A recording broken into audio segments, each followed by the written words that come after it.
if you do not understand white supremacy, what it is, and how it works, everything else that you do understand will confuse you. In all of these 9 areas of activity, economics, education, entertainment, labor, law, politics, religion, sex, and war. Anywhere on the planet, minute by minute, day by day, all of the time, all of the time, all of the time. Well, good morning, and welcome to the CRCS, Counter-Racist Culture with Mr. Neely Fuller Jr. I am your co-host, Mr. Bobby, and this is the 29th day of November 2022. Thank you for listening. Now, if you have a comment, and many of you, like Studi in Canada and Ray in Dallas, 2-question Ray in Dallas and the others, just and Corey in Milwaukee. Thank you, Corey. All you have to do is press the number 1 button after you make the call. Make sure that you give the call screener your name so that I can properly give you an introduction. For those of you who are new, please do not just ask your question. You don't have to go through or a novel or a play. Just ask your question so that Mr. Fuller can answer your question clearly and fully, because the one thing that we do not, or he does not want to do, is cause confusion. So he uses examples based on cause and effect. Cause and effect. In other words, logic. So ask logic questions, even if you have to practice before you ask the question. And speaking about that, for those of you who are new, don't be scared. All you have to do is relate to the call screener that you are a new caller. They will alert me, and you will be heard. You will be heard. Okay, that's all you have to do, and then we can go on from there, and you can ask your question. Okay, good. You can also Gmail me, as many have done already this morning, and I am loaded with the Gmails. Now, mind you, I may not be able to get to them, but I want to, and if we have space, then I will read Gmails. Quite a few from overseas Gmail. Yeah, Poland, the concept called Poland, the concept called South Africa, and you'll understand why we call them concepts if you continually listen to the program. We have some of those as well as here in the Northwest Hemisphere. Yes, quite a few questions. So just Gmail me at the numeral number 7, Mr. Bobby, BOBBY, at gmail.com, and I will notify you with a symbol that I use to let you know that I have it. The symbol to me represents Nolans, or for the people up here, New Orleans. Anyway, I'll let you know. And you can also join the chat room, as many have done already, including Miss Rita, 888. Thank you. Thank you. Yes, there's quite a few in there already. Not a novel. Yeah, don't. Yeah, we don't need to hear a novel on your question. Thank you, Miss Rita. Yeah, do that. Anyway, you can go to blogtalkradio.com to join the chat.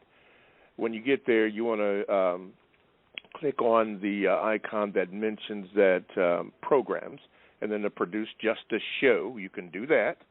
And then the chat room becomes available, and do that. And then you are in the chat room.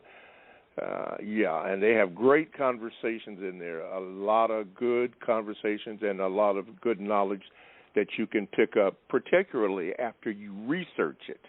Just like I've been researching the fact that that this concept that we live in is a corporation. A lot of people don't know that, but anyway, I've researched it several times. But any of you in the chat room have any comments about that, check that out and then relay that to me, because I'm always still learning. Okay, we can do that. And one more important thing. Get ready. This is important. That is important. Mr. Fuller, on December the 1st, 2022, will capital W-I-L-L, will be on the Carl Nelson Show from 8 a.m. until 10 a.m. And we have set it up so that we have a link here at producejustice.com where you can listen to the entire show. So plan all your stuff, get all of your stuff out of the way so that we can all join in and listen to what Mr. Fuller has to say. That'll be great. That's the Carl Nelson Show, and he'll give you more details on that. But that is on this Thursday, the 1st of December, 2022, a.k.a., for those who are old school, Mother's Day. Okay. All righty, let's get all that stuff out of the way, and let's do this. Let me introduce to some and present to others Mr. Neely Fuller Jr. Good morning, Mr. Fuller, and how are you? Good morning. I'm still learning. Okay. We have a segment here, ladies and gentlemen, that we have the thoughts and expressions on the mind of Mr. Neely Fuller Jr. Mr. Fuller, what do you have offering for us this morning? Just a reminder of what I do every time I'm on every program.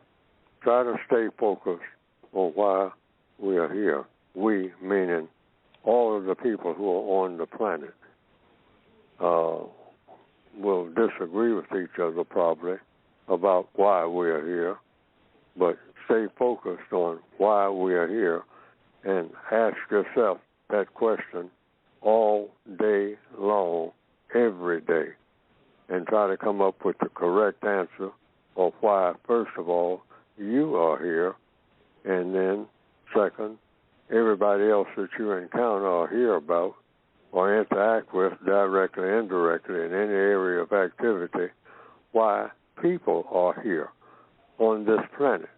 What are they supposed to be doing with their time? That's the main thing.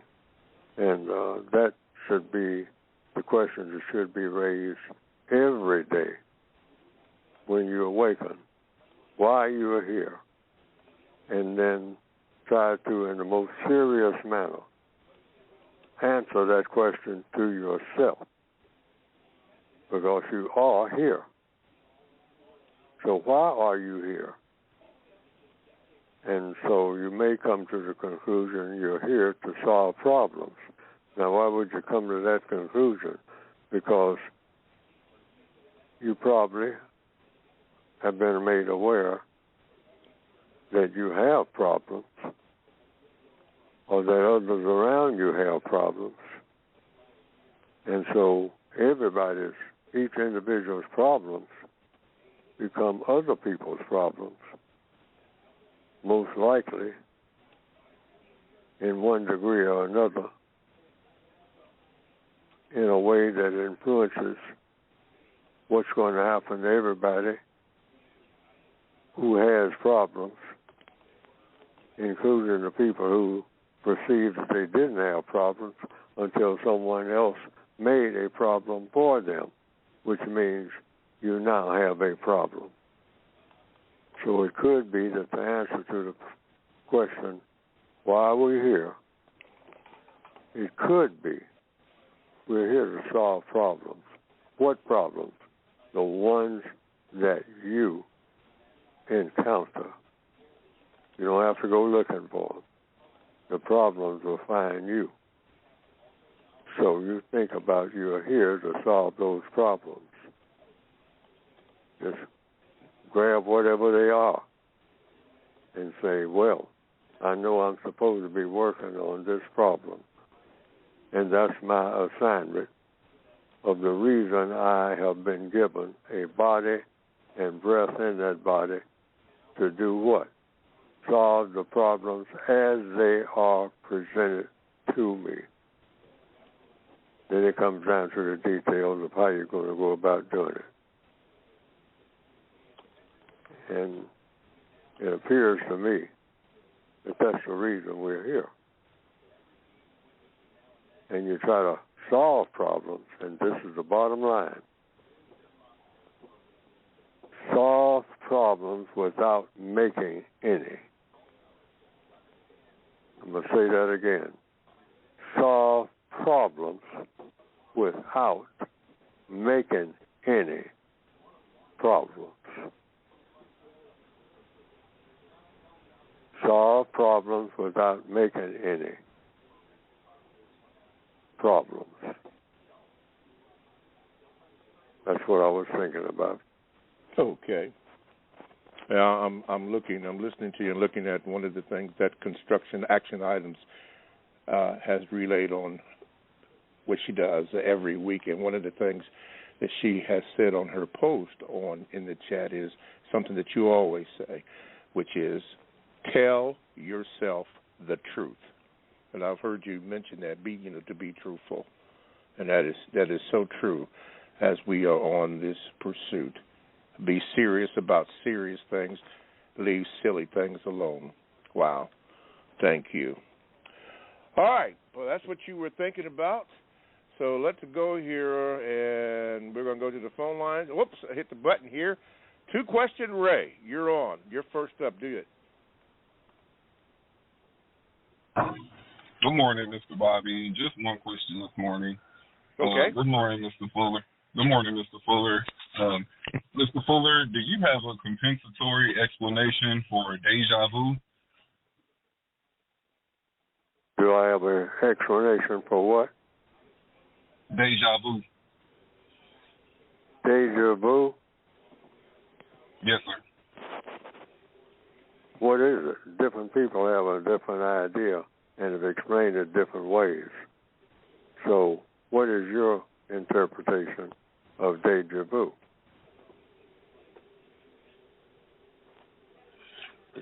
I don't have one. That's why I was asking. You don't have one. That's why you're asking me. Well, the way I understand it, compensatory explanation. Well, since I didn't coin the term, I didn't make that one up. I heard about it, and I asked the same question from the person who was talking to me. What is it? And they say it's something that happens in your existence that seems like it happened the same way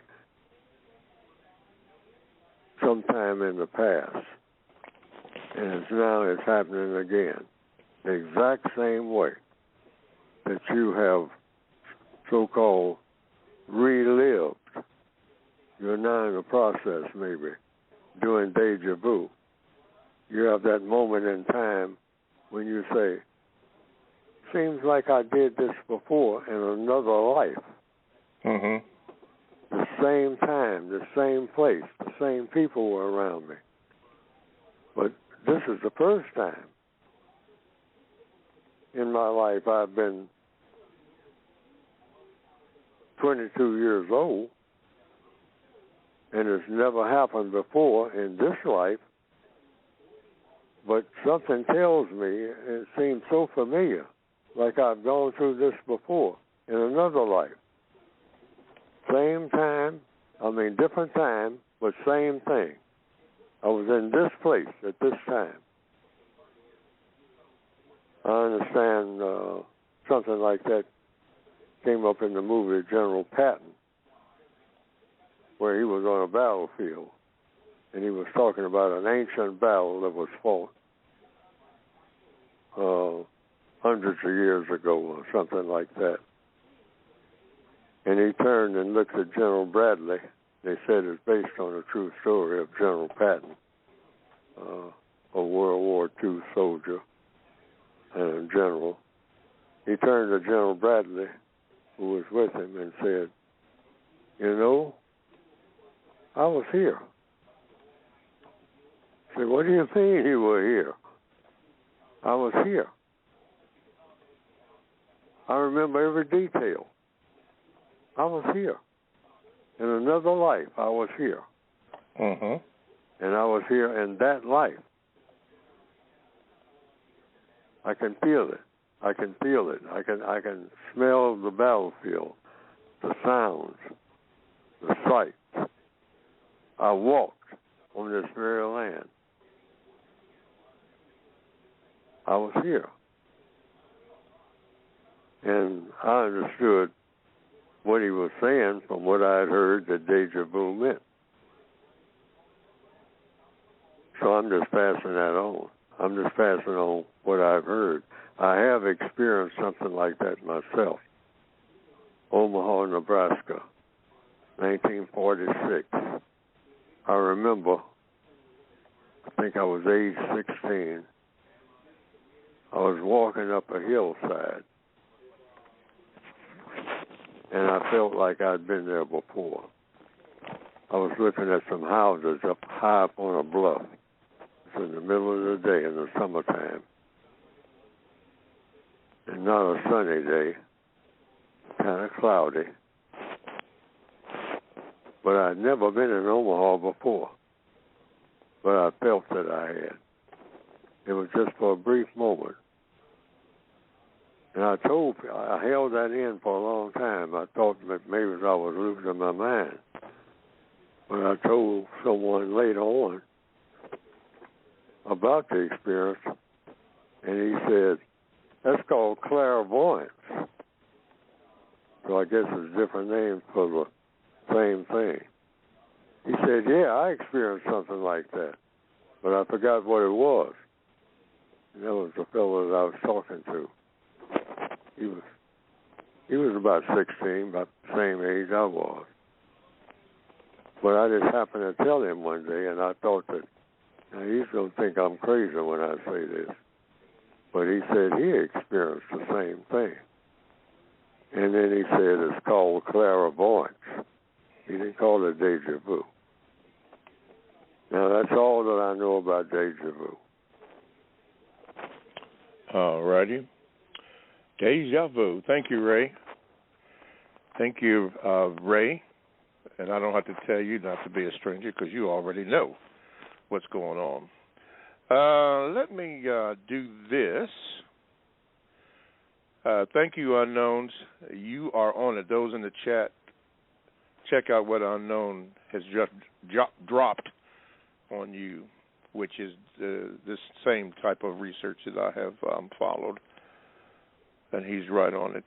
Let me see here so I can get this properly. I was trying to get that post from oh, here it is, yeah, from Poland. Mr. Fuller, this is from Shay, saying that I reside in Poland, where there is very little understanding or familiarity with the racial situation in the area known as the United States. I was asked last night, quote, who's causing the most problems in the states, blacks or whites, end of quote, because the media shows blacks causing the most trouble. Oh, yeah, and then that's the end of quote. I won't go into my answer, but it certainly wasn't a slam dunk game winner as per code. I'm more comfortable asking than answering questions, but perhaps sometimes we have no choice but to give the answer. Please, Mr. Fuller, please, would you suggest, what would you suggest in such a situation? Thank you, Shay from Poland. What causes the most problems in what they call the United States? Is that the question? Yes, sir. Blacks or whites, yeah. Racism. Racism is the root cause of every problem everywhere in the world. In the year 2022, according to logic and the evidence, racism in the form of white supremacy is the cause of every major problem everywhere on planet Earth in the year 2022. Those white people who practice racism, they're the greatest in history problem solvers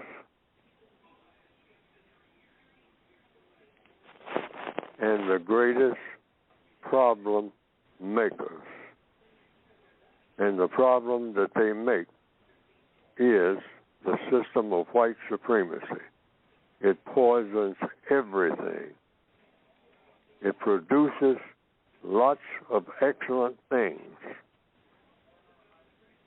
Startles people. It's a very efficient system when it comes to producing things. All of the black people are just goggle-eyed, almost half drunk about the things that the system of white supremacy produces, trying to keep up with them, trying to grab this type of thing, that type of thing, all kinds of things around you. Reach and grab. Run to get it. Gotta have it. Gotta kill somebody for it. And that's the system of white supremacy that produces those things that everybody's just trying to reach and grab. White people, non-white people. It's a very, very efficient system in producing a lot of things that are just, as they say, a cliche saying, mind-boggling. Ooh, where is that? Ooh, look at that. Ooh, I wish I had one of them. I'm going to try to get one. I'm going to get one some kind of way. I'm going to steal it or something. I got to work for it. I'll do whatever it takes to do it. I ain't got no job, so I kill somebody to get one of them. See, that's all over the world. Mm-hmm. And that makes a problem. So they put it in the mindset that, hey, I'm going to make these things, and then I'm going to put you in a mindset of wanting it so bad, you'll be willing to kill your mother to get one of them. Okay? All you dark-skinned people. So I'm going to put that in your mind, too, now. I know that this is priced out of the little bit of money I let you have. You'll never be able to get one if you got to pay for it. Even on the installment plan, which I set that up for you. Okay? So you got to have it right now, so you're going to kill for it. You're going to carjack somebody by the thousands. You're going to do all of this. Why? I got you programmed for it. Because I have your mind even when you think you have your own mind. I know what you want. You want things that I produce because you don't produce nothing but trouble. And I plan that too. See, so the white supremacists are the greatest, in answer to the question, problem solvers, and they are the greatest problem makers. And the evidence shows it. And if anybody goes looking for the evidence, they will find out that on the planet called Earth in 2022, that's the truth. Okay. Now, if anybody finds out not to be the truth, I want to be the first to be informed because I'm out here spreading that as the truth. Yes, sir. All righty. Thank you, Mr. Fuller. That was Shay in Poland. Thank you. International action there. Okay. Station alert. I'm going to take a break now, and then I'm going to get right back into the calls. You are listening to the Counter-Racist Code Show with Mr. Neely Fuller, and we thank you for doing that. Now, to get in contact with the show, all you need to do is call this number, 516-453-9921. You can listen to the show, or if you have a comment or question, make it brief. Not a novel, please. Please, ma'am, please, sir. Just press the number 1 button, and then when the time comes, you will be heard. If you are a new caller, you can do the same thing, but give the call screener your name so that I can properly give you an introduction. And please, just ask the question, no novels. I'm behind on a few of my readings anyway, but no novels. I and the listeners will appreciate that. You can also join the chat room by going to blogtalkradio.com, and then you want to click on where it says program, and then the produce. Then plug in the Produce Justice show will come up. You hit that, and then the icon for the chat room is available, and you can get into that bad boy. A lot of good stuff going on in there. Or you can do it this way. You can simply send me a Gmail. It's at the numeral 7, Mr. Bobby, BOBBY, @gmail.com. And when it arrives or I receive it, I will give you my symbol, and you will know that your email will has gotten to me.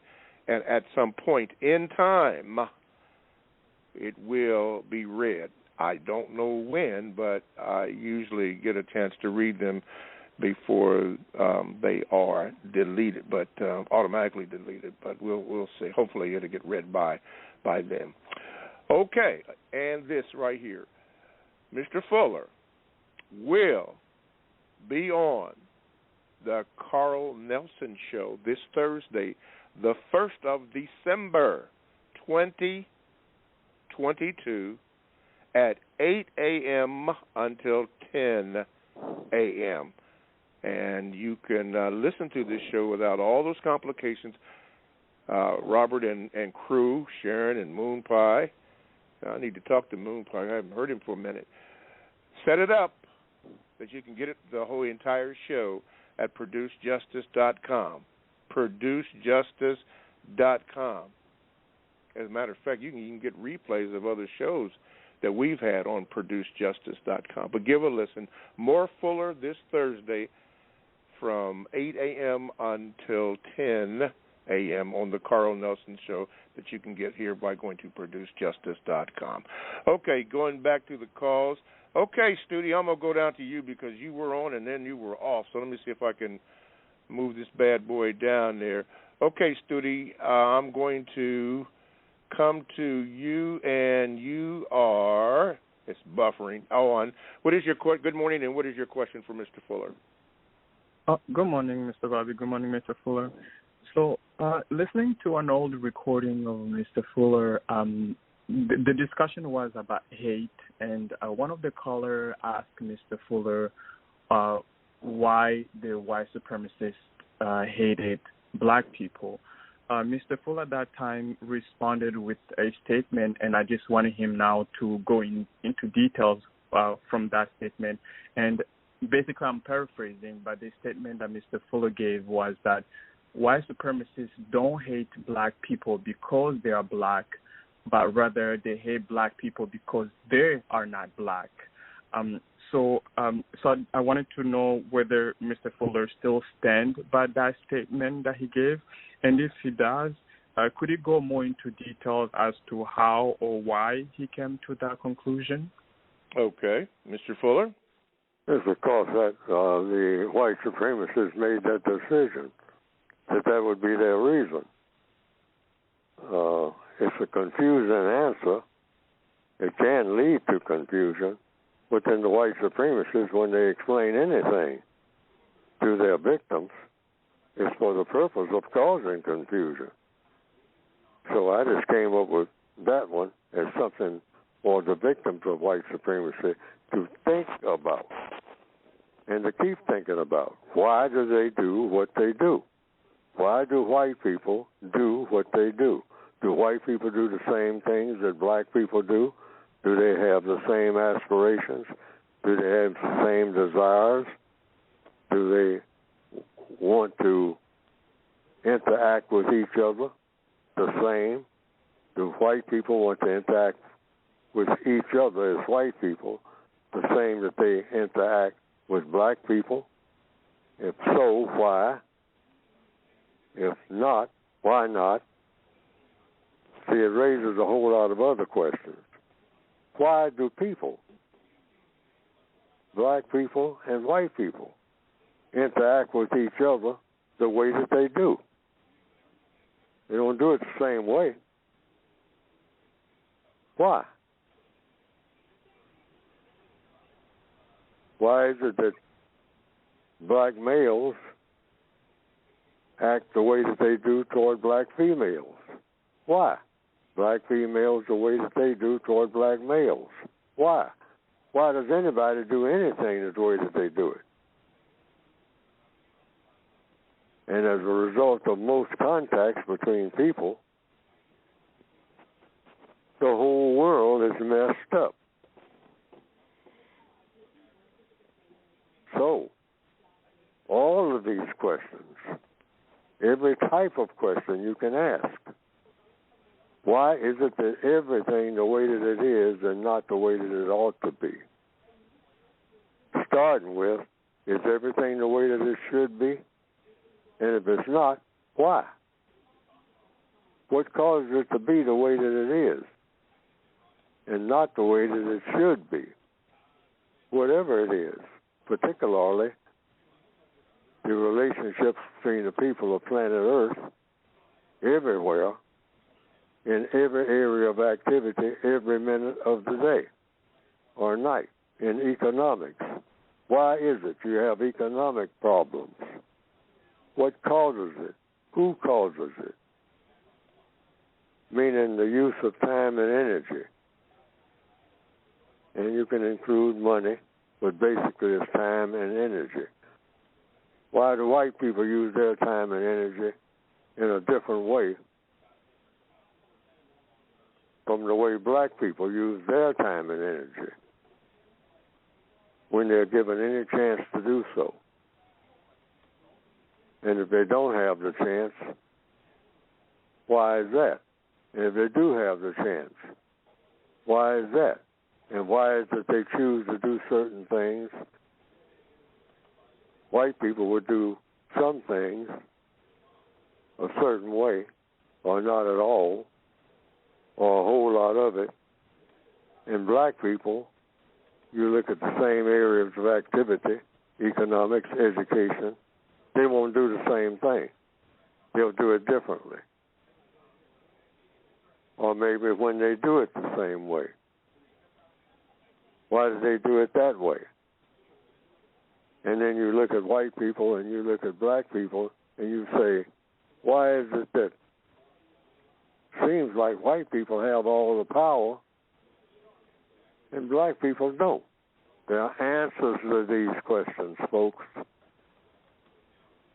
Why is it that the people who are classified as white on this planet seem to have more answers to questions about how to get things done, whether it's for better or for worse, than this huge number of people who are called non-white people all put together? Why is that?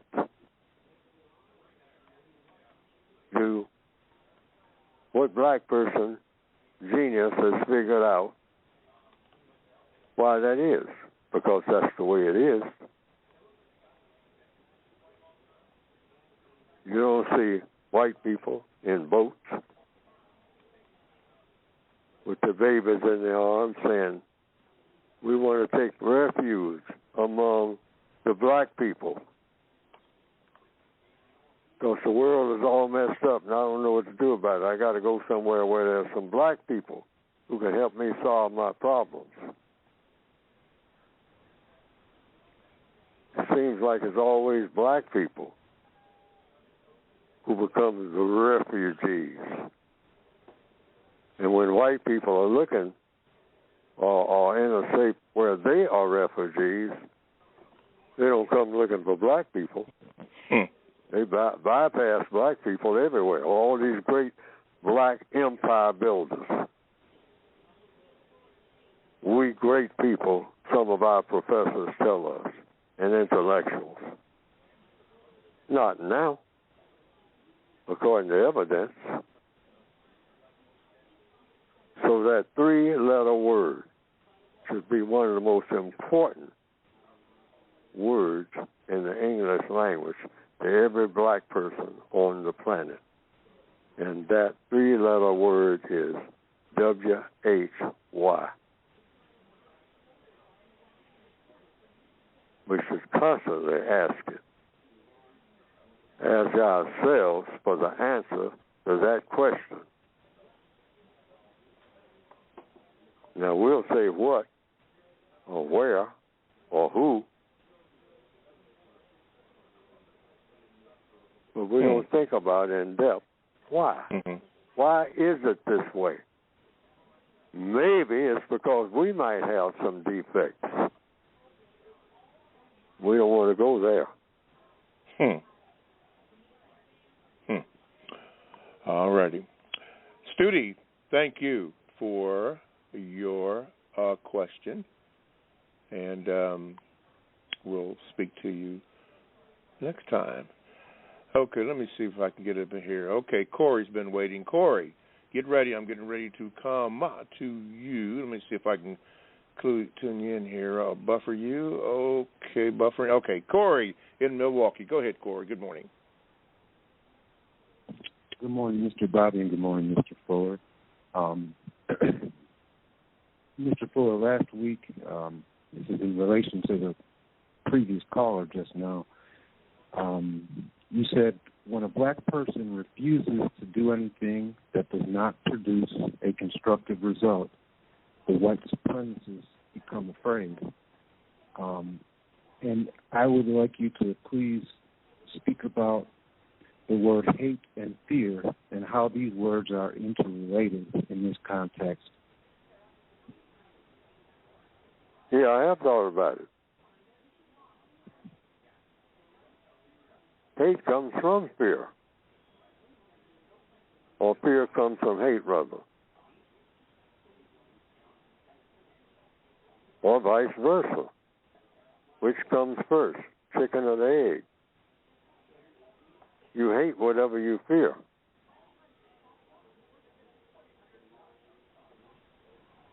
And you fear whatever you hate. And it usually comes from lack of knowledge. If you look for the root of it, lack of knowledge and understanding.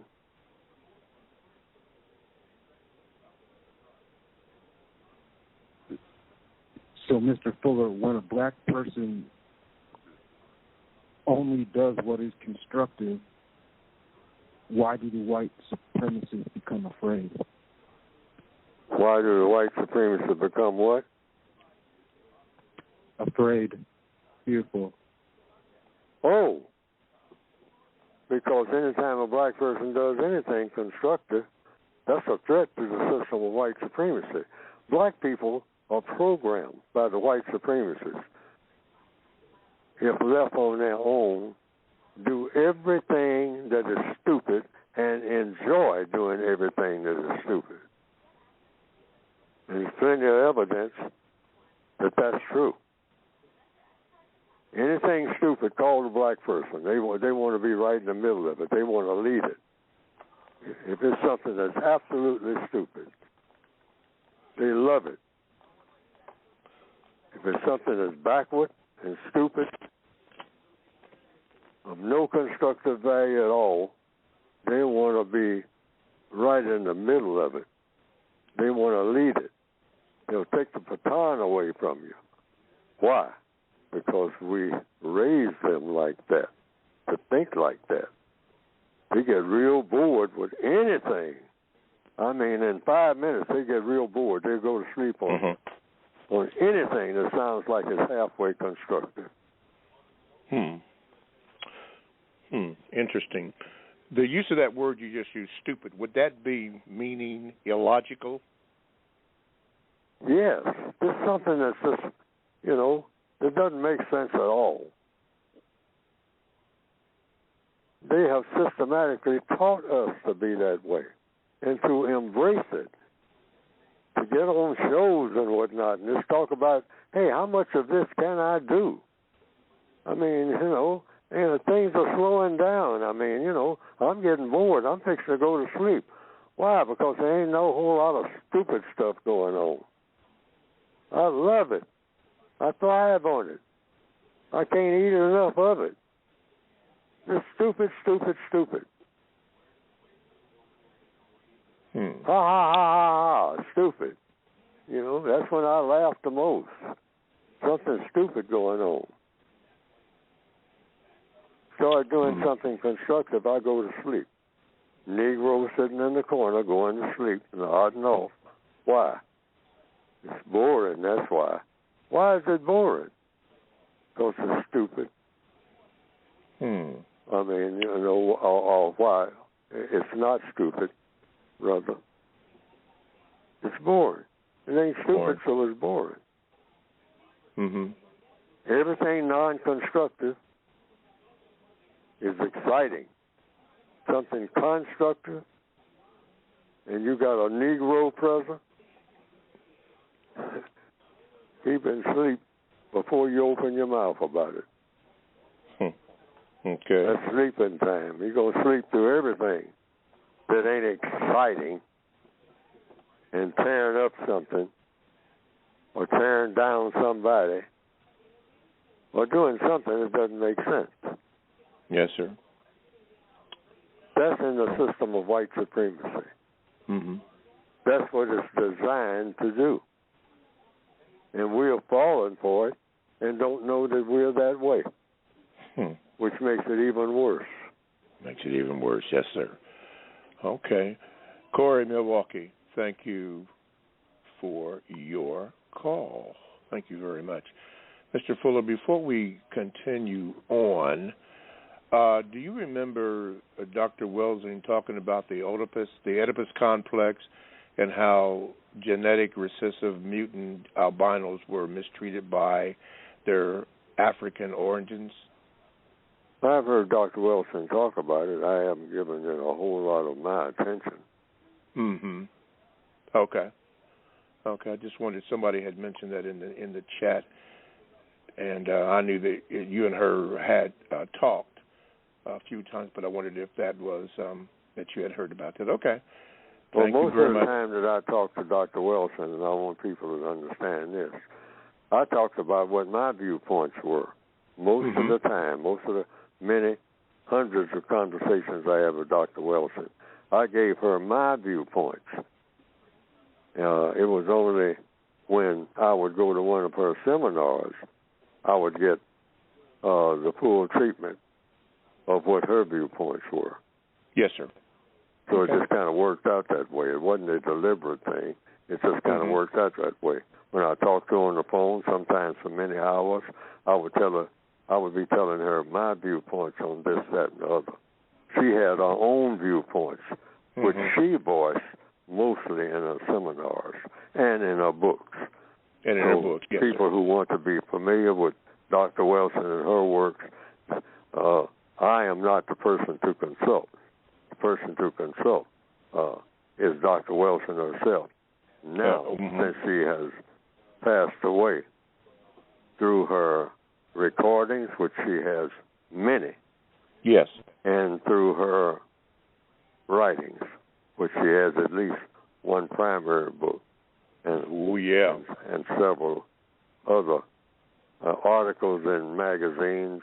I think she has articles in Essence magazine. You can probably look that up, and in Ebony and other magazines. Yes, I have a couple of her. I consider one of her greatest books on my bookshelf there. Okay, thought I would just do that. Okay, let's continue with the phone calls, and we're going to go into across 110th Street. Is that in Harlem? I don't know, but I know Joe knows. Joe, get ready. You are on with Mr. Fuller. Go ahead, Joe. Hey, good morning, Mr. Fuller. Good morning, Mr. Bobby.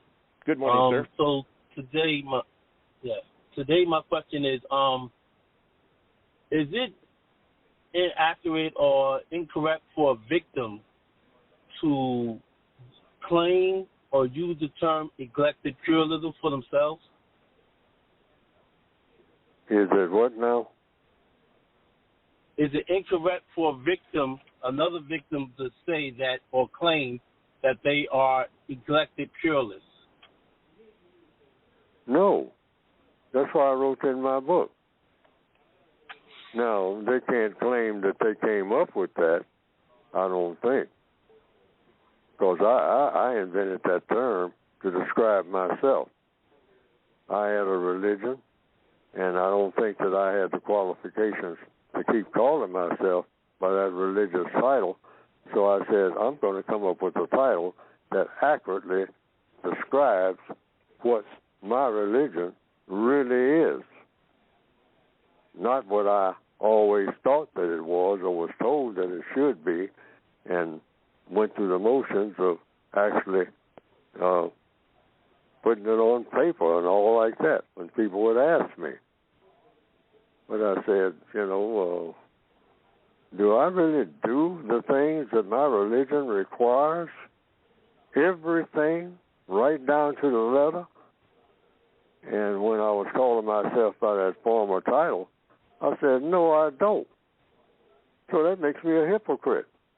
And definitely I need to be out of that business right now.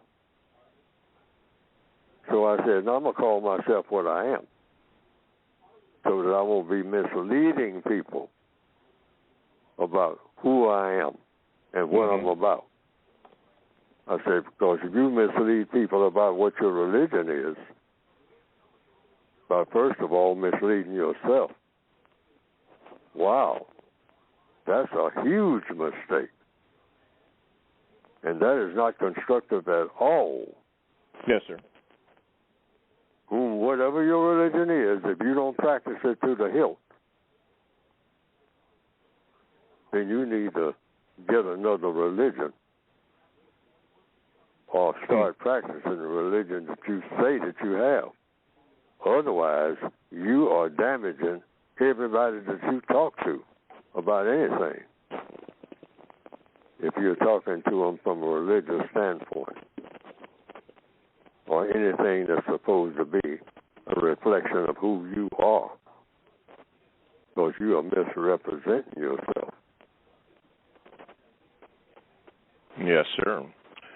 All righty. Thank you, Joe from Harlem. Appreciate your call. Mr. Fuller, Joe from Harlem used the term eclectic pluralism, and for those who are new to the show or new callers or whatever, you have written a book, a word guide also, which you said is an extension of the book, or how to use words, that a person even in this broadcast can get by going to producejustice.com, and that word that Joe used, eclectic pluralism, is in the word guide on page 99 of the World Guide in the book, the United Independent Compensatory Code System Concept. I say all that to give segue to you to discuss or talk about your book. So talk about your book, Mr. Fuller, please. Yes, that eclectic pluralism is in the Word Guide and an explanation of what it means, and also it's in the religious section, area number 7, in the basic textbooks. Under religion, area 7. Eclectic pluralism is explained in the 2016 edition and in the original edition, 1984 edition. So you can go there under the religious section of the 9 areas of activity, and you will find an explanation for what it means, eclectic pluralism, and why I put those two words together and called it my religion. Religion means what you believe in and what you actually do put together. That is your religion, whatever that is, in every area of activity. And so I have it there, explained it, so that nobody gets confused. Because if nobody had ever heard the term eclectic pluralism as a religion, they ask the logical question, what is it?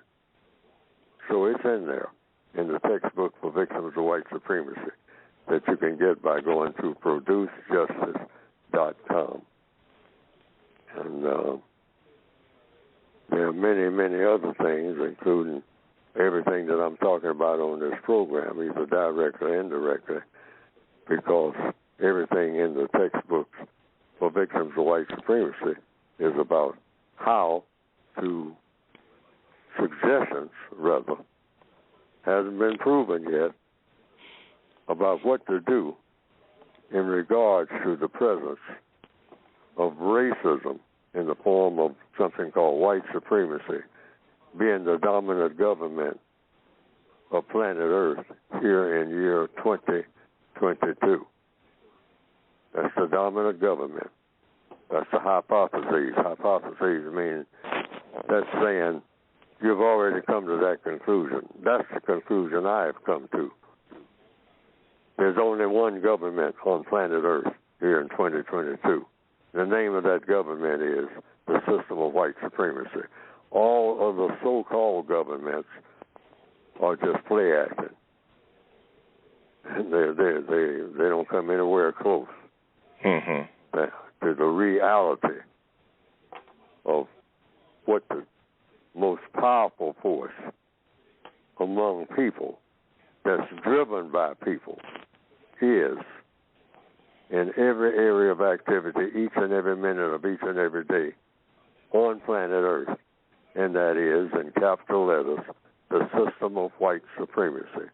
Yes, not sir. America, not Africa, not Asia, not the United States, not this and that and the other, not any form of religion other than the religion of white supremacy. That's the most powerful religion ever thought up by anybody, anywhere. No other religion by any name is more powerful than that religion on planet Earth in the year 2022. In my book, The Textbook for Victims of White Supremacy, that's one of the titles, the main title, you might say, even though it's in smaller print in the newer edition. What to do about this religion, because it is a religion that needs to be eliminated and replaced by a religion of justice and correctness and peace, which is what we don't have. Go to producejustice.com. That's it, producejustice.com. Okay, thank you, Mr. Fuller. Before we go on to the calls, a lot of people get confused when you speak about the concept called America, as you have mentioned many times, and you gave your examples on why there is no such thing as America.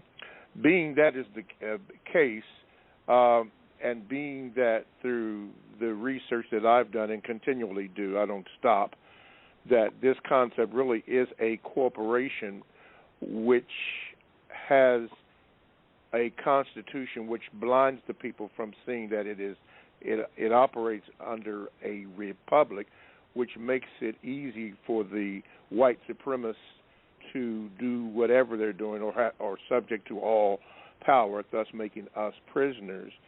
When you look at the corporate structure of everything concerning that and how they are continually in power and reinforce that, how important is it for us to know the truth that this is a corporation named the United States and not a country called the United States?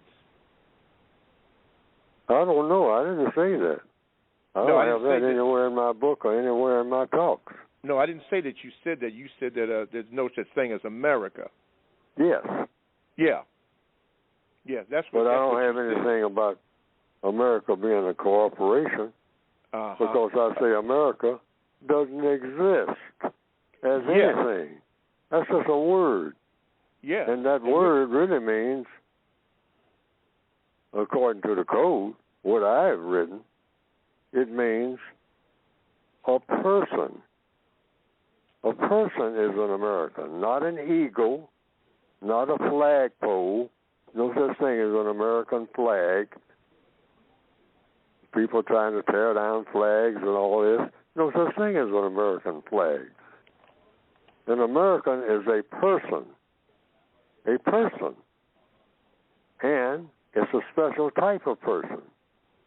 Now, what is that special type of person that is an American? or, for that matter, an African or an Asian. An American, an African, or an Asian, according to what Neely Fuller has written, are all the same. And what is that sameness? It's a person that practices justice. Just that simple. And since nobody can practice justice in the system of white supremacy, which is the dominant system of planet Earth, then you don't have an American. It doesn't exist. That person who is an American doesn't exist in any form. That's an idea of justice. Same with an African, same with an Asian. Why? You cannot have justice in the system of white supremacy on the same planet at the same time. That is absolutely impossible. Mm-hmm. So if you can't have justice on the planet Earth in any form, what people call it, meaning guaranteeing that nobody's mistreated, guaranteeing that the person that needs help the most always gets it, and nobody being mistreated in the process, that doesn't exist anywhere on planet Earth. So therefore, by logic, it's impossible to have an American, an African, or an Asian person on planet Earth in the system of white supremacy. That can't be done. I don't care what kind of labels you try to come up with, or new ones and all like that, it still adds up to the same thing once you take the position that the system of white supremacy is the dominant system on planet Earth. Now, if there's some other system that's dominant other than the system of white supremacy, I want to be informed on it. I want somebody to tell me. I want somebody to call in and tell me right now, Fuller, you got it all wrong all the time. You say the white supremacy is the dominant government on this planet. No. I know what the dominant government is on this planet. And then they can give it to me and take it from there. But I've already made my conclusion, so I just need to catch up. All right. Well, some other conclusion anybody else has made.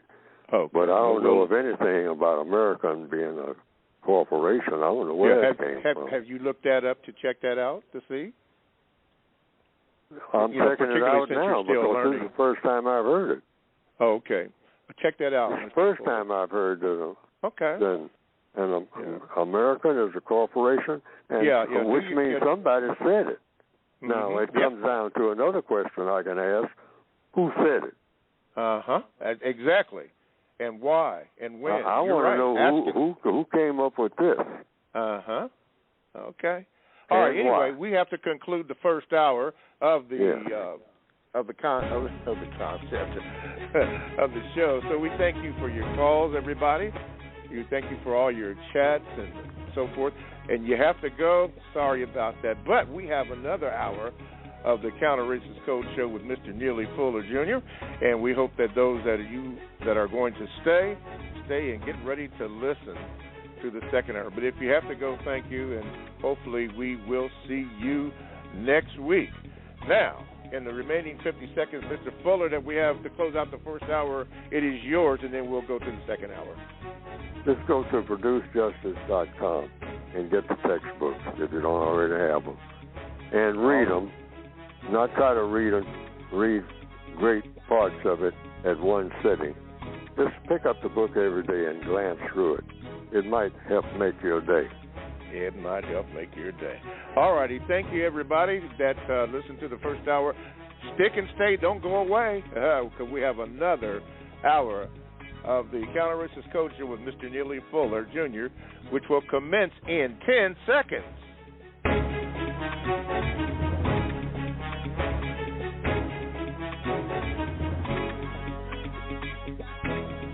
All righty. Good morning, and thank you for listening to the second hour exactly at 10 a.m. Eastern Standard Time. I think we're on now. Welcome to the Counter-Racist Code Show with Mr. Neely Fuller Jr. Now, since you tuned in, listen to this. If you had a question, well, first of all, we thank you for tuning in. And if you have a question or comment, just simply dial this number, which is 516-453-9921. And for a question, just press the number 1 button. And when you do, the call screener will come on and give your name to the call screener so that I can properly give you an introduction without bundling up, which I tend to have a tendency to do. I don't mean to do that, but you make sure you do that. And if you are a new caller, don't be scared. All you have to do is just tell the call screener that you are a new caller, and they will alert me that you are, and then we have something set up specially or especially for you so that you can be heard. Don't be scared. Please be brief. As one of my people said, do not write us a novel. Just state your question, and that way Mr. Fuller can answer your question. Okay, you can also do this. You can also become part of the chat room, and all you have to do on that is just go to blogtalkradio.com, and you want to make sure that when you do that, you want to click on programs, and then the Produce Justice show will be one of the offerings there. You click that.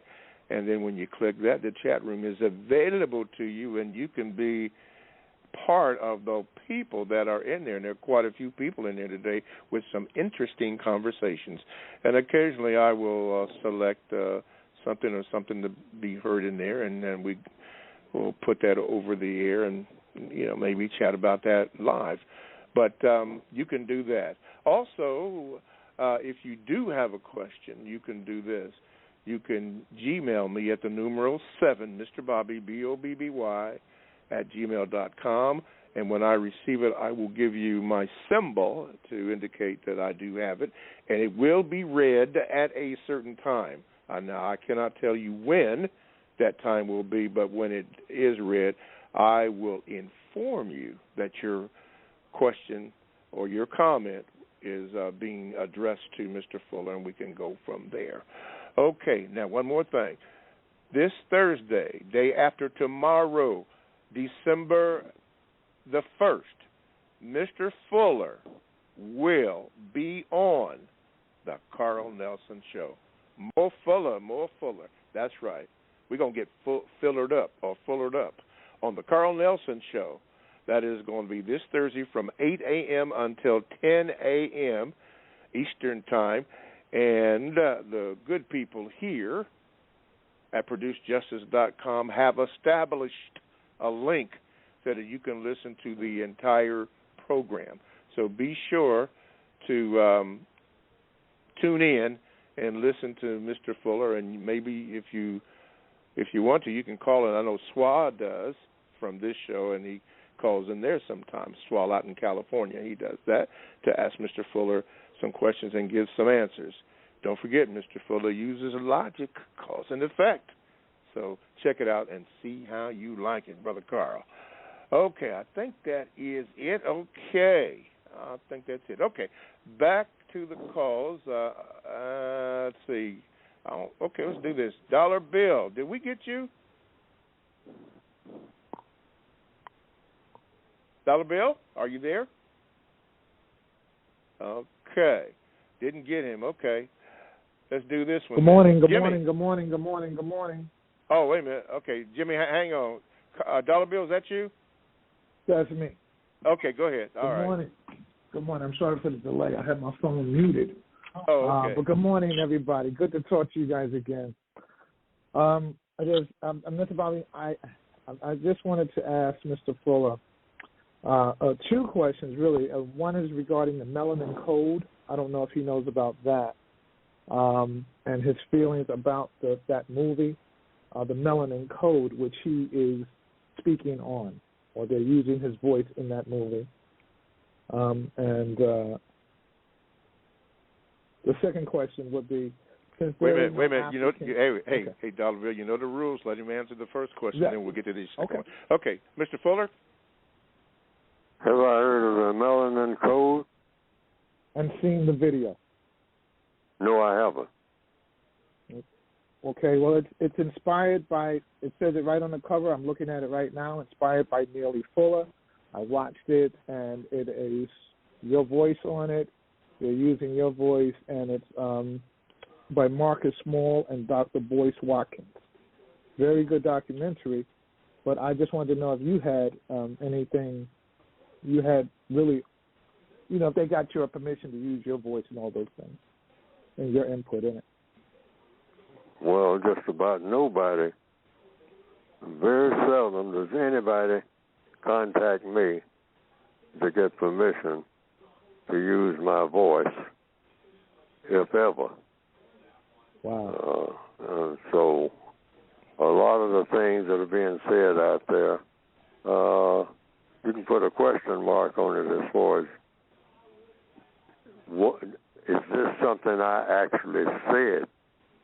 Okay, that's the main thing that you have a question mark about. In fact, that's it. That's the thing to pay attention to. Is this something that Neely Fuller actually said? Mm-hmm. Or is this something that somebody said, well, sort of? No. Are these his exact words? Okay, something that Neely Fuller actually said. All right, and within the context in which it is being presented. Now, sometimes people can say that you said things, and you did say them, but then they'll mix it with something else that has nothing to do with anything that you would ever say. So you have to think about that, too.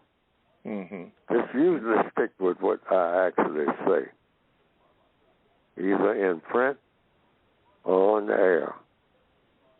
Okay. Or in a presentation of some type where somebody recorded me exactly, word for word. Mm-hmm. Okay. What's your second question, Dollar Bill? Okay. Going back to what you were saying about there are no Americans, Africans, or Asians. I went to your textbook, the word guide, and I looked up European. You don't mention anything about the European, but you do mention European continent. So I was wondering,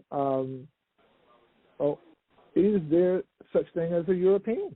If there's no such thing as an American and a... I don't know. That's why I didn't put in there. But if I have European continent in there, that's as close as I ventured to come, based on my understanding. Now, the European continent is probably in the word guide, correct? Yes. Okay, so whatever it says, that's all I have to say about that. Because even on the air, you very seldom, if ever, hear me mention the term Europe or European. Because I really don't know what a European is. For sure. I don't really know.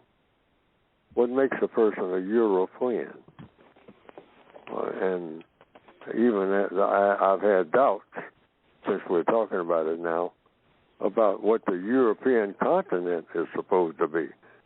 Because you can walk all the way from what they call China right into Paris. Yeah. And so where does the continent of Europe begin? When whatever that means, because China a part of the European continent? That's a whole lot of people who are not considered to be, what, Europeans. Chinese, traditionally, as far as my understanding, are not regarded as being European. Yet you can walk from a place that's called China, where you find a lot of Chinese, And without finding very many impediments, you can walk into another place called Europe without crossing what they call bodies of water. Not that that matters for some time now. Mm-hmm. It used to be, what is a continent? And continents were separated by water. But then that wasn't always true either, I don't think. I'm not that sharp in geography, but what makes a continent? Okay. That's a question that could be asked, and I'm quite sure that thousands of professors can fall all over each other answering that question, or they should be able to. What exactly makes a continent a continent? Mm-hmm. That's an excellent question. Some student somewhere listening to this program, sitting in some college right now, can hold up their hand in some sociology class and say, what makes a continent, Professor? Okay. When is a continent not a continent? You can ask maybe 24 questions. I would. Yes, you would. I don't know. Mm-hmm.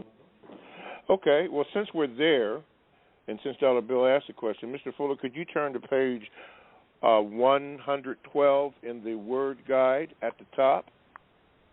112 Word Guide. Yeah, at the top. Mm-hmm. I can turn to it, but I don't know if I can see it very well. Okay, well, if not, then, yeah, because these are your words of what you have written, but if you can't see it, I will gladly do it to read it so that we're not confused. Well, you can do that. Okay. All right. You stated in this, on the Word Guide on page, at the top of page 112, hopefully everybody has a copy of the Word Guide that you can get by going to producejustice.com. It says, do not use this term. Use the words European, quote, European, or, quote, Europeans, to describe a person only if asked to do so by that person who describes themselves as such. When others use the term European continent, ask for a detailed explanation that you can easily understand. And then you put, ask questions. And then under the questions, I guess these are suggestions, you said, questions. What exactly makes the European continent the European continent? According to whom? Why? For what ultimate purpose? What exactly is European? What exactly is Europe? Is a person who is called a European a white person? If so, why?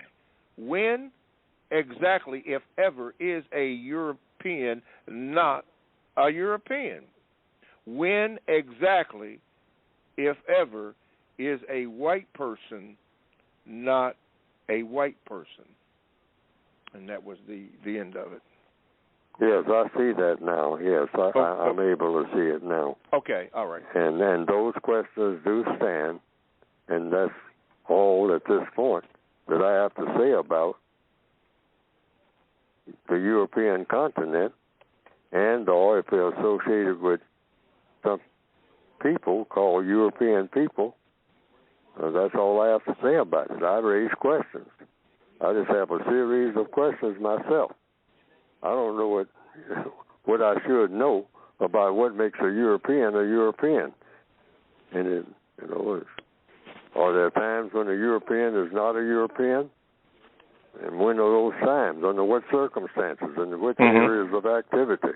I might have 2 or 3 or 4,000 questions about that. Okay. And other people might have too. But this is the guide that's in the Word Guide for Victims of White Supremacy. When the term European continent is used, start asking questions. That Yes, is the suggestion made according to the textbooks for victims of white supremacy. Okay. All right, yeah. Wanted to make sure we got it in there. Okay, thank you very much, Dr. Bill. Excellent. Thank you.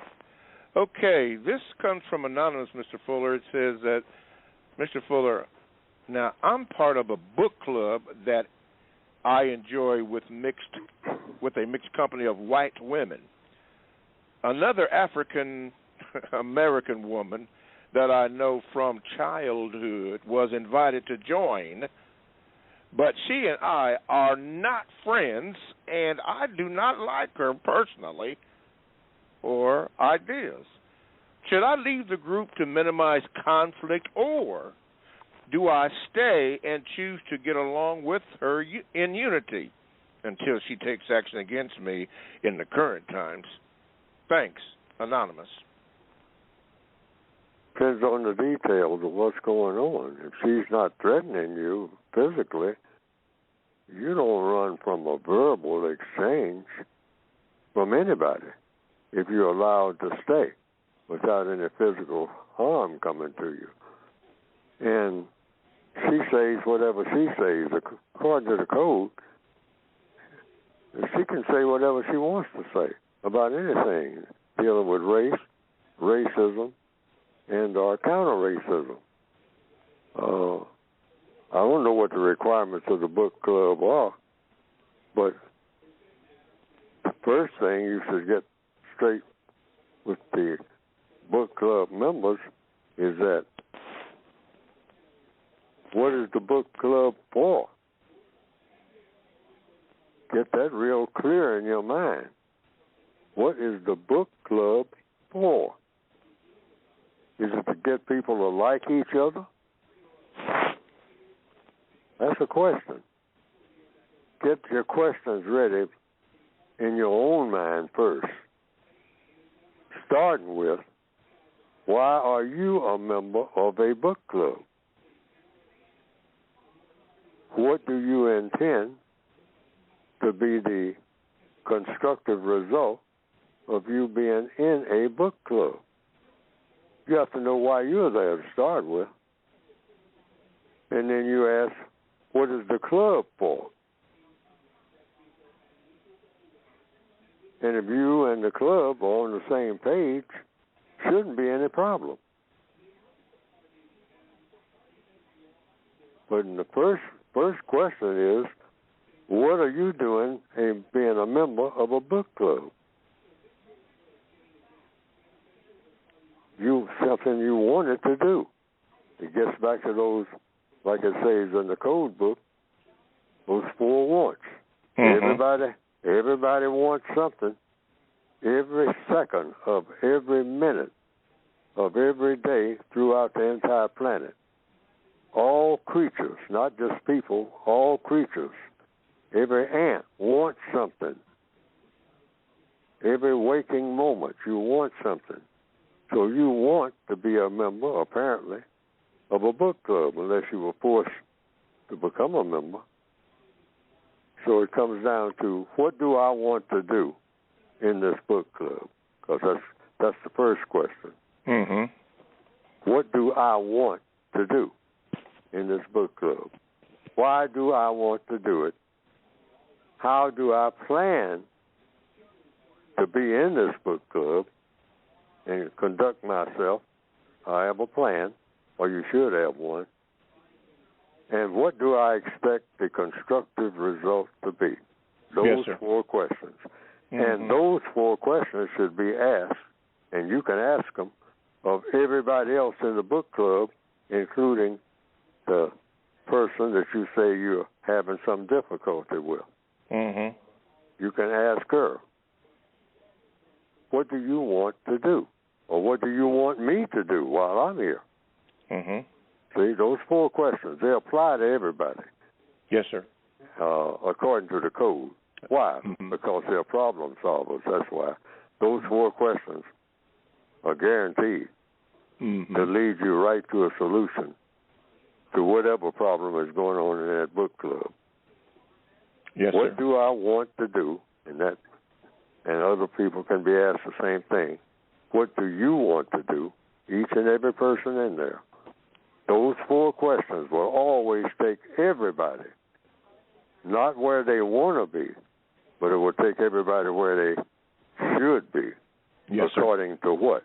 Neely Fuller? No. According to logic. Logic. Yes, sir. Okay. You can try that next time you go back to the meeting. Concentrating on those 4 wants. Yes, sir. Okay. For Anonymous, it has been suggested by somebody in the chat room. It's a suggestion to the caller. Never let the white females know you dislike the black female. They will cause conflict for their entertainment. Be courteous to her no matter what you decide. All righty. That came from the chat room. Okay. From the chat room down to Georgia. Yeah, Jimmy, get ready. Jimmy from Georgia, get ready. All right, Jimmy, you are now on with Mr. Fuller. Good morning. Morning, Mr. Bobby and Mr. Fuller. Hope you guys are doing wonderful today. Yes, sir. Thank you. I have a question. You're welcome. All right, here's my question. White supremacists have gone through great lengths to hide our history from us. You can see it now with the whole CRT scandal. My question is, do you think it is important, Mr. Fuller, this is my question, do you think it is important for black people to have an understanding of our history, the history that has been hidden by white supremacy? Yes, it's important. You learn as much about what has happened in the past as you possibly can. In any situation. If you want to drive a tractor, you learn as much about tractor driving and how it came to be and how tractors became tractors and what they're for as you possibly can. Basically, it means being as much of an educated person as you possibly can be, according to the code, about everything. The more you know and understand, the easier it is to solve problems about anything. So, the more you know and understand about everybody's history. That's why I say black people shouldn't talk about black history and white history and history. History is the record of everything that has ever happened. Yes, sir. You learn as much about that as you possibly can, knowing full well you never will. Yes, exactly. You're going to learn everything about everything that has ever happened, everywhere, every coconut that ever fell off of a tree, every seal that was born in Antarctica, every whale that is now swimming in some ocean, knowing the number of them and how many children each whale has. Your friends will learn. It's just a matter of what you do with what you learn. And so anything that you can learn about the interaction between white people and black people, everything, since the first black person encountered the first white person. When was that? How did they interact? In all areas of activity. The first non-white person to encounter the first white person. How did they interact in all areas of activity? In every detail. You're not likely to ever find that out, but you should try to learn as much about it as you possibly can. Anytime you start say, well, this is an embarrassing part of history, on the part of any black person, any non-white person, or any white person, or any person. Anytime you start hiding or obliterating something that you say, I don't want nobody to know anything about this. Then you're doing a disservice to everybody in the known universe. Because people should know as much about everything as they possibly can know. And everybody should be in on it. That's the way that's supposed to work. Yes, sir. Because there are some black people that want what they call embarrassing parts of black history not told. That's a mistake. All of history should be available to everybody. The knowledge of it and the understanding of who did what, why, under what circumstances, etc. Etc. As much of it as you can possibly gain. And you got white people around here talking about the CRT because it embarrasses my children. What do you think about black people? I mean, and what all this business about white supremacy, slavery, that still exists, that should be taught. No history, no part of history should be hidden from anybody in order to do what? In order to have justice, that's what. Yes, sir. All righty. Thank you, Jimmy from Georgia. Thank you. Thank you. I didn't recognize you, but don't be a stranger anyway. All righty. Let me break it off here. Thank you, Jimmy. You are listening to the Counter-Racist Code Show with Mr. Neely Fuller Jr. I am your co-host, Mr. Bobby. Now, to get in contact with the show, dial 516-453-9921, and you can just listen if you would like to. However, if you would like to have a question, just press the number 1 button, and you will get in line. And when it's your time, then you can be heard. Make sure you give the call screener your name. Now, if you are a first-time caller like Chester in Detroit, which I'm going to go to, so get ready, Chester, just simply press that number 1 button, give the call screener your name like you did, Chester, and then get ready when I tune you in. You don't have to be scared, but make sure that you're short or brief.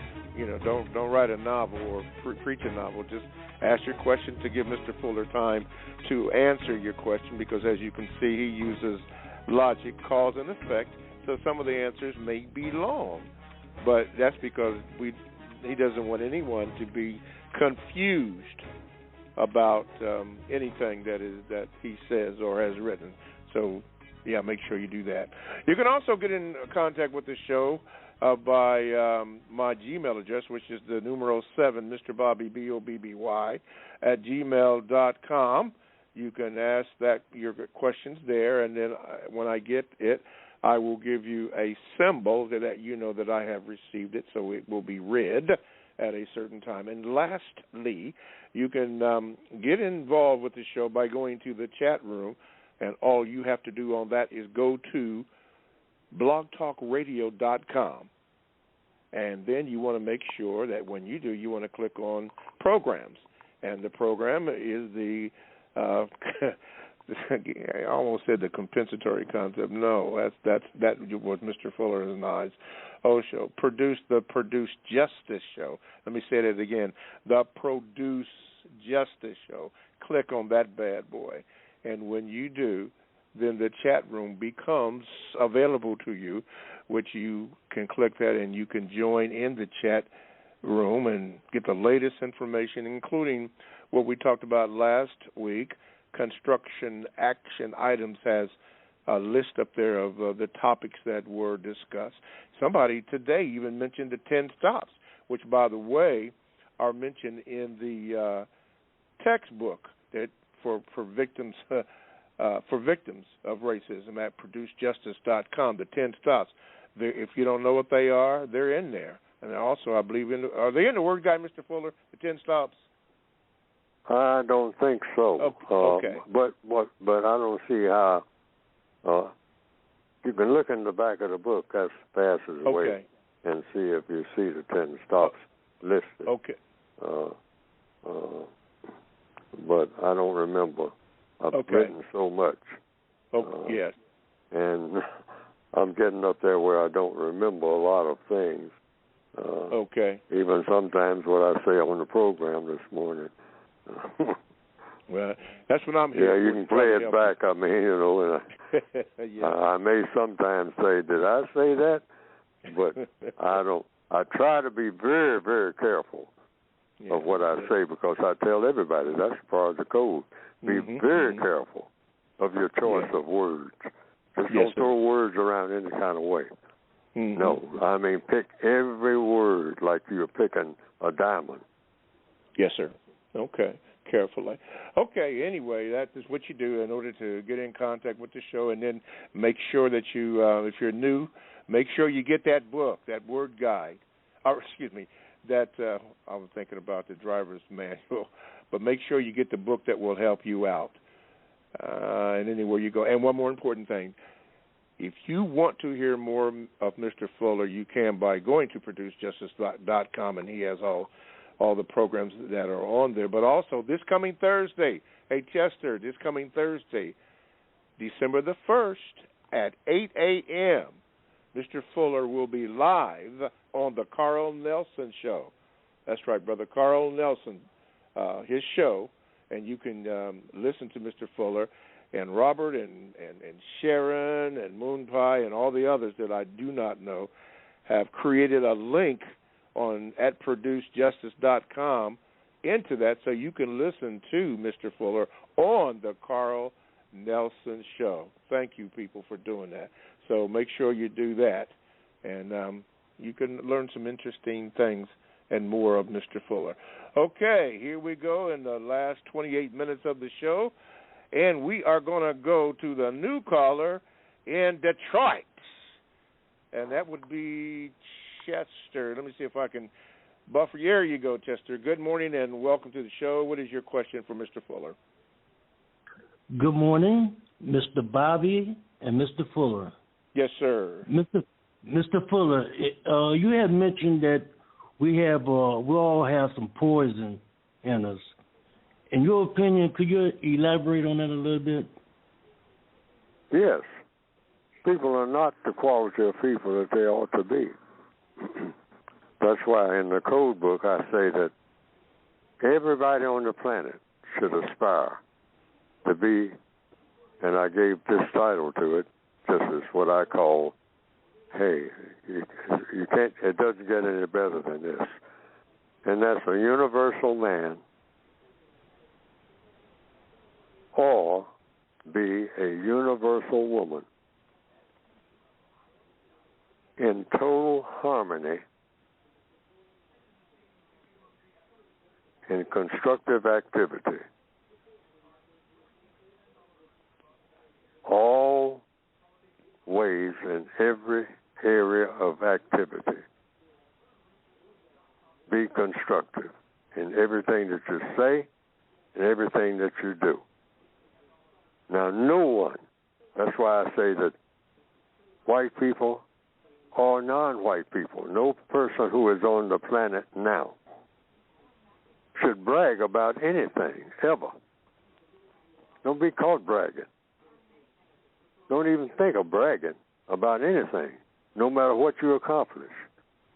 Why? Because the world is not anywhere near what it ought to be. You got all this slaughter going on. And people strutting up and down the street bragging about their accomplishments. Just on the death rate alone, people killing each other around the clock. All of the babies that are dying for lack of food or health care. All of the babies that are born that are crippled and that will die from something or another sometime today. And you got people strutting around, black and white, who are bragging about the conduct of people on this place that we call the earth. this wonderful planet that was given to all of us, and all the food that is dumped in the wastelands and whatnot that is edible, and you have people starving by the millions, and you got people sitting around bragging and giggling. When you look at it in that perspective, people who think that everything is a joke, in the midst of all of this misery, you don't have anybody who is qualified to brag about anything. We are not quality people in answer to the question. That's how the code describes it. No one on planet Earth is what you call a real quality person. Not one single person. Every person on this planet is seriously flawed. When I say seriously, I underline that word seriously. Seriously flawed. No matter what people say about the person or what they think they know about the person. Seriously flawed according to whom, Fuller? Who are you to judge? Excellent question. I'm not. I'm just saying, is the world the way it ought to be? This entire planet? Well, then nobody should pretend or strut around acting like it is until it really gets that way. And I mean the entire world. Otherwise, you're not really qualified as a person to be a braggart or to think that somebody ought to pay a whole lot of attention to you, whomever you are, just because you are here. I ask myself every day, and the code book says you should ask yourselves, why should anybody pay attention to you? I mean, just sit down and write down all the reasons why anybody should pay attention to you. Just try to enumerate the things. Hey, look at me. Look at me. Wait a minute. Evaluate yourself. And start by asking those questions. And that's the top of the list. Why should anybody, anywhere, pay any attention to me?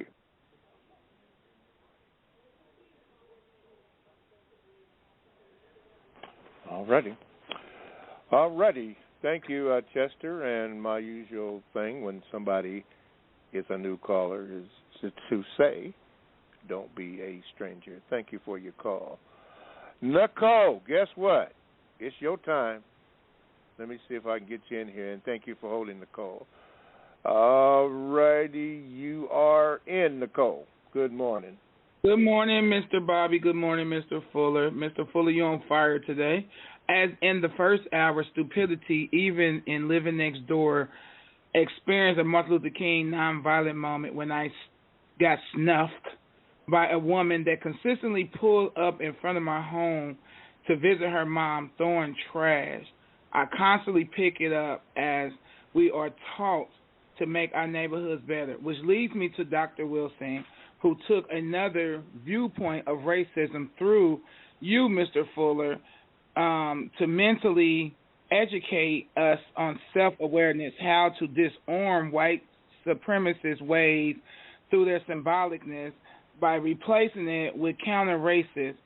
I thank you for always rising to the occasion, and I do value your time as you are an elder that is, I don't want to say, but disintegrating, as you just mentioned. However, I do thank you for always shining through and through and just being a vehicle for us that is the next generation of finally waking up and trying to come up with a solution to counter racism. But it has to be disarmed, not only in our neighborhoods, but white supremacists is not just in the the white that we see. It's in the banking systems. I mean, it's just supremacist. So we have to figure out a way with that. And with that being said, I yield.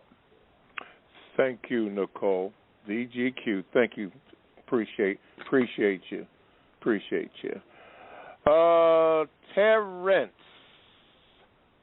Terrence, get ready. And after that, Darnell, I think. But anyway, Terrence. Okay, here we go. There you go, Terrence. I had to get you in here. All right, go ahead. I appreciate you. Good morning, Mr. Bobby. Good morning, Mr. Fuller. Good morning, First off, you might like this, Mr. Bobby. On Netflix, there's a show, a documentary called "Is That Black Enough for You?" It's about black cinema in the 19th, I guess, from the beginning of black cinema. And I laughed. Is that black enough for you, huh? Okay. Is That Black Enough for You? It's on Netflix now. Very good documentary. But I laughed out loud, and I thought of you, Mr. Fuller, because they showed this scene from Gone in the Wind where, I think you had mentioned before, they're ringing this bell in this field of slaves, and it's like, it's quitting time. And then the other field hand says, you don't say when it's quitting time, I'm the boss. I say when it's quitting time. And then he said, it's quitting time. And I thought of Mr. Fuller, and it made me laugh. What I wanted to say today was about value. I enjoy calling in and talking to you, Mr. Fuller. It's like talking to my father or grandfather or any other elder, so I value your time, and that's why people probably go on and on. But my thing today is about value. Recently, they tore down this big wooded area across the street that we grew up in as kids and played in and caught turtles and snakes and learned lessons that were very valuable. They tore it down, and now they're building up houses and gentrifying the area. And now they're adding value, so-called value to the area. I also thought about the value of Black Friday, all these products and stuff. All of a sudden, they're dirt cheap, and they're using things like Black Friday. And with the term Black Friday, they're using things like you can get a steal, door busters, and all these other things, as if on Black Friday we get up early and almost rob white people. So I thought about that. And so my question to you, Mr. Fuller, with so many values set by the usual suspect, what should our standard of value with things and people be according to the code? Okay. All through the code, it's about only do what has a constructive result. That's from the food that you eat. We just had a day called Thanksgiving, in which people consume a lot of food. When you sit down to eat, look at everything that's on that table and say, now, anything that I put in my body is supposed to be constructive and not non-constructive. It's either going to build me up or tear me down. Just simple things like that. Every move you make is supposed to produce a constructive result. That's something that the people of the planet are not used to. We're not a constructive people overall. We build up to tear down. Those who do the building, and the top ones who are the greatest offenders when it comes to that are those white people who practice white supremacy, all right? Because they know more. So they do more that's a plus, but they also do more that is a minus. And nobody's doing what ought to be done consistently. We're not in that type of world. So nobody has bragging rights. Nobody. I don't care how much they know or where they've been or what they have accomplished. They they can probably accomplish. I mean, might be some one person that can put down their accomplishments that will fill 70 books, 1,000 pages long, each one of them. Still wouldn't be enough. That's what I mean by bragging rights. Nobody, white or non-white, should be in the bragging business the way this entire planet and the interactions between people is so messed up. We don't stop to think about just how messed up everything is. We've just trained ourselves to say, well, you know, bitter with the sweet. Not supposed to work like that. Just don't gloss over things, particularly like the death rate among people. Whatever the causes, it shouldn't be this way. So nobody, like I said before, like I keep saying, has bragging rights. Get out of that idea. Give me a whole lot of attention because I earned the right to brag. Look at the mess that this world is in and say, now when I finish, I might can say that I can brag, but I ain't going to even brag then. I'm just going to breathe a sigh of relief because that's what the code says, because that's what we have earned. When we do it all, make the world a perfect place. Anybody who is here to witness that should just simply do one thing, breathe a sigh of relief and try to arrange it so that what everybody's had to go through in all of these thousands of years before me, no one will ever have to go through it again. Up until then, we can all consider ourselves as, in the grand scheme of things, as nobody trying to be somebody by solving problems.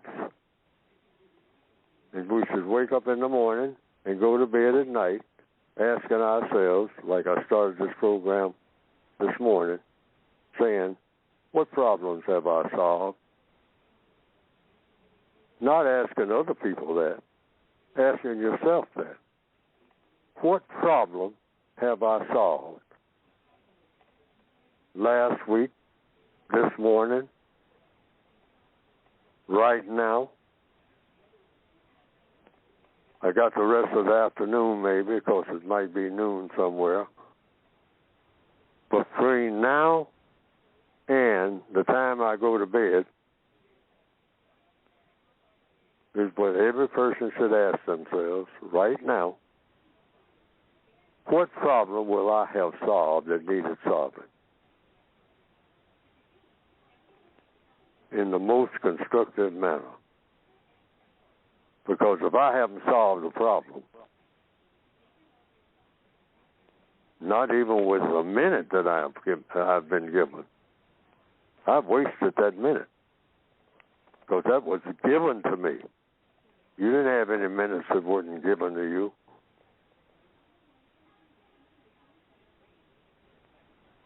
Wow. So I want to get back to all this stuff about people using history even, marching up and down the street, you know, saying, these are the days that commemorate me at my greatest, and all of that should stop. Until when? Until we've solved all the problems, every last one of them. That should stop. Now, a person might ask, well, Fuller, that don't make sense. Where are you going to get your incentive from? You get your incentive from knowing that the problem exists. That's the incentive.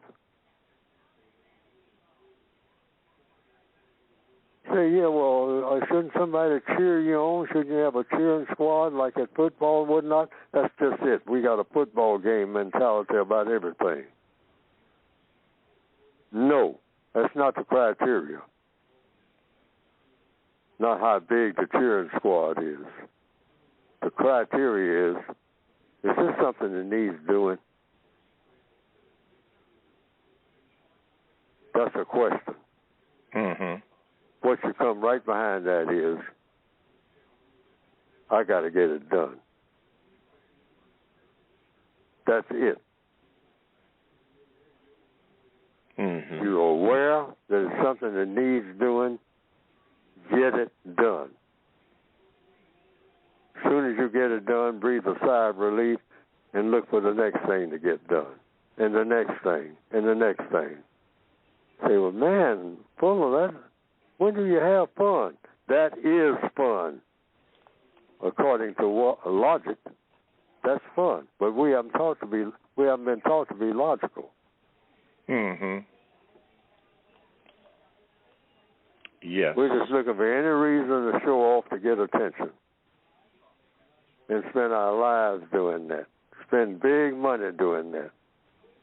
Mm. Just get a little bit of attention from somebody. Give me attention. It's okay when you're a baby, because you need it. But when you get big enough to start giving attention to the problems that surround you, when that word attention comes up, the only thing you should think about, attention means problem solving. That's all it means. Yes, sir. When anybody wants attention. Mm-hmm. Problem solving. What problem have you solved? What problem are you trying to solve? That's the only reason for anybody paying you any attention at all ever. Yes, sir. Okay. According to logic. According to logic, yes. Okay. Don't forget, everybody. Thank you, Mr. Fuller. Don't forget that Mr. Fuller can be heard again this Thursday live at 8 a.m. until 10 a.m. on the Carl Nelson Show. And Produced Justice has established a link where you can tune into the show at 8 a.m. on December the 1st. That's Thursday, where you can listen to Mr. Fuller and his interactions or answering questions that the callers will call and the discussions that he will have with Mr. Carl Nelson. So be sure to tune in at 8 a.m. this Thursday, December the 1st, 2022. Also keep in mind that all the books and materials that have been mentioned on the show, even the terms, you can all get at producejustice.com. Producejustice.com. Mr. Fuller, in the remaining moments that we have, I'm going to ask you this question. Have you heard any updates or any of the latest information concerning the comedian David Atkins since he had a stroke 2 years ago? David Atkins. Yeah, commonly known as Sinbad. Oh, I haven't heard. I saw something briefly on television the other day.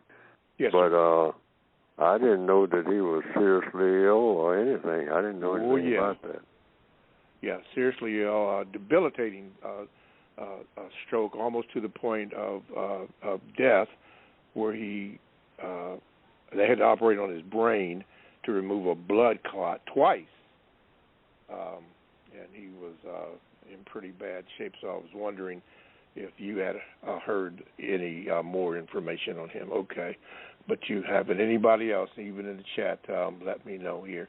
Okay, in the remaining moments, Mr. Fuller, about 3 to 4 minutes, you may speak about your book, if you would, please, sir. Well, you can get the book by going to producejustice.com, and a lot of the things that we talk about here on this verbal audio presentation are in the textbook.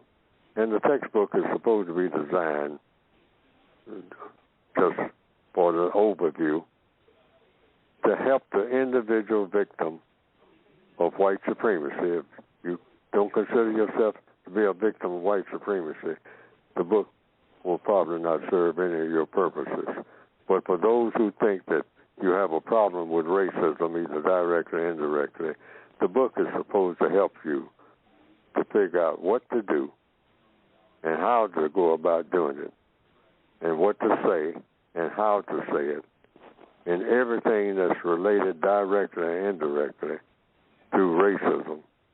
And if you're a person of color, everything that you do probably has some kind of connection with the system of racism. That's the hypothesis. That's the conclusion that has been come to, at least by the author of this book, which is me, the textbook for victims of white supremacy. And it's supposed to help you to figure out how the world is run under the system of white supremacy and what you can do about it in order to make the world better than what it is, and hopefully make it not just better than what it is, but make it the type of world that it should have been in the first place, whenever that was, or whenever the errors started being made. So you get it by going to producejustice.com. Producejustice.com. All righty. And the final question is, Mr. Fuller, comes from Lala, says this: Mr. Fuller, I'm parenting a 14-year-old son that is 100% African American. We live in Milwaukee, Wisconsin, where the public school system is not performing well in teaching math and reading to African American males. The best school has less than 20 black male students. For the best outcomes for my son, should I choose a good public school that will subject him to white supremacy aggressions, or a low-performing public school where he will be with 80% of the African American student population? Choose anywhere that he can learn math. That's according to the code. I mean, you never know where you can learn the most. Just do your very, very best to find out what it is you need to know, and go try to get to that place for those people or that person. I mean, it might be some obscure place that just few people have heard of, or some tutor somewhere that just has a side job that does an excellent job of teaching math. Try to find out how to, or anything else you need to know. And math is something in the future more and more people are going to need to know, what I've been told. So just try to do the best you can. Try to run down any rumor and see, and just, and try to make every day count, every moment count. Because in a lot of fancy places and all like that, you might be around a whole lot of people that know a whole lot, but are they teaching it? No, they teaching it. And okay. I find that when it comes to math, that is something that is rare. You can find a whole lot of people, but not a whole lot. You can find a great number of people who really know math from A to Z. But I have found early in my existence on this planet, a lot of math teachers know math, but they don't know how to teach it. Don't know how to teach it. Got to leave it there, Mr. Fuller. Got to leave it there. Sorry about that, but that was so good. For everybody, thank you for your calls, your Gmails, your chat room visits, and for listening. And thank you, Mr. Fuller, for helping us learn more and more, because we're all still learning. So thank you again. We hope to see you next week. Mr. Fuller, the final words as we get ready to commence this show. I'm going to say, a lot of math teachers know a whole lot of math. Know math, every type of math you can name, but they have no idea of how to teach it. Okay. Last word from Neely Fuller Jr. on today's program. We hope to see you next week, and we hope to do much better. Thank you, and thank you, Mr. Fuller.